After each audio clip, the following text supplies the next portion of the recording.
And the screams, it was so loud in hell because there was millions of people there, and I knew there was millions in other cells and in pits of fire and over in that lake of fire. And they were all screaming at the top of their lungs.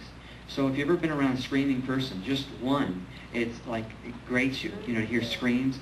Well, just take that times millions. It's so loud, deafening, you want to cover your ears and you want to get away from it, but you can't get away from it. So you get no peace of mind. You're just tormented with that. You want to get away from this noise and be at peace, but you don't get to enjoy that. Like we like to go home at night and be quiet and be, you don't get that privilege. I wanted to talk to a human being. Like, where are we? What is going on? But you don't get that privilege either. You don't get to commune with any people. You're denied that. They're kept away from you.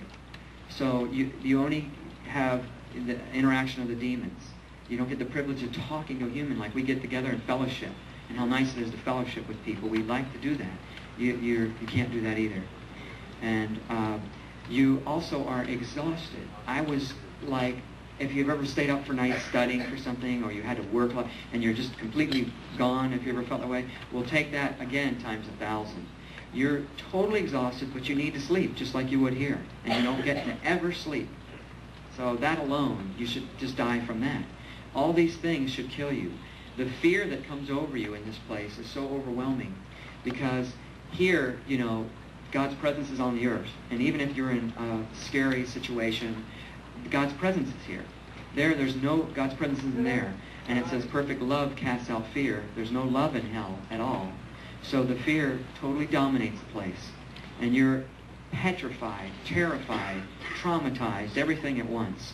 Because you know that you're subject to these demons and you're going to undergo all this torture and torment. They drugged me back into the cell and did other gross tortures, which I don't even like to talk about. Just every imaginable gross thing you can even dream of, they would do to you. And they enjoyed it. It was as if they had, I don't know if pleasure is the right word, but they were fulfilling something in them. They enjoyed hurting you. And I wanted desperately to get out of the cell. And about this time, they put me down on the floor, and each of them grabbed an arm and a leg and was going to rip my legs and arms off. And I was just bracing for this, and right then something grabbed me out of the cell. And I was placed over next to the fire. Not in it, but maybe a couple 100 feet away from it, but near that huge inferno of fire. And I knew my wife was up on the earth, sleeping. And that this was the part that really bothered me a lot. I could never get to her again, ever. I knew that I would never get out of this place. And it's like here you can't quite grasp eternity. You can't get a hold of it. It's like forever. What is that? Well, in hell you totally grasp eternity. You understand it.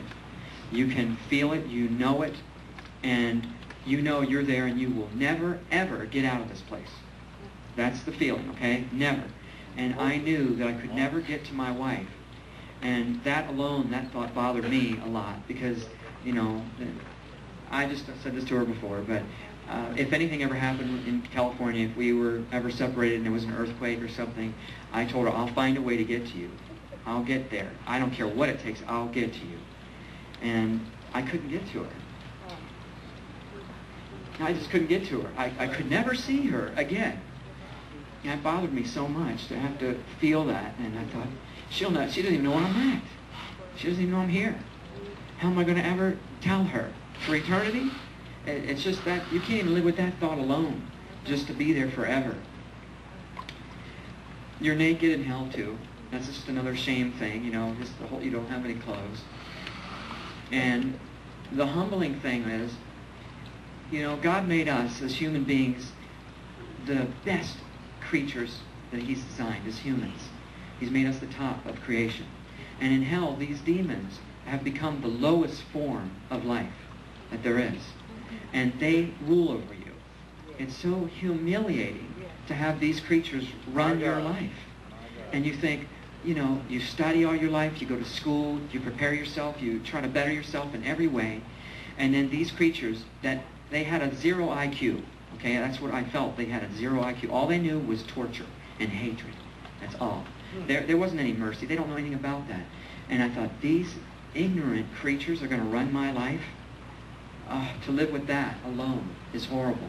And it says in Isaiah 5:14, therefore hell hath enlarged herself and opened her mouth without measure, and the mighty man shall be humbled. Oh.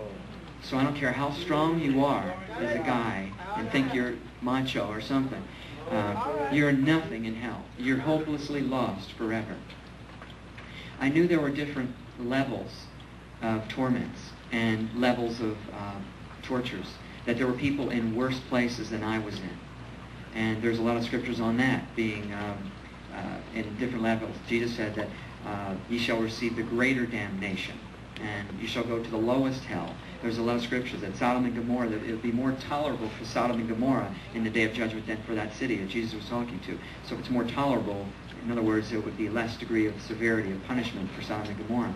So there are different levels and people in worse positions, but any of the positions are awful. Anywhere. The whole place is horrible. It's just, here we enjoy all the nice things. We get to breathe the fresh air and the sunshine and all the things we take for granted. And many people, they don't want to have anything to do with God, but they enjoy all these nice things. They don't realize that if you take God out of the situation, remove God, the good goes with him. See, all good things, in James 1:17 says, every good and perfect gift comes from above.